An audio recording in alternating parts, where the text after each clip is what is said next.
আর যারা বড় বড় কথা বলেছেন তারা দেশ ছেড়ে পালিয়ে গেছে।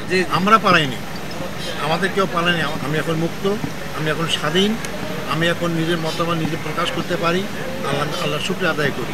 আমি 14 বছর কারাবরণ করার পর মুক্ত হয়ে আমি আমার নিজ এলাকায় যাওয়ার জন্য এখানে উপস্থিত হয়েছি।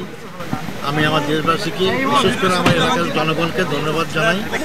আমার জন্য যারা রোজা রেখেছেন, নামাজ পড়েছেন, মানত করেছেন, কাবা শরীফে গিলাফে ধরে কান্নাকাটি করেছেন, তাদের দোয়া আল্লাহ কবুল করেছেন।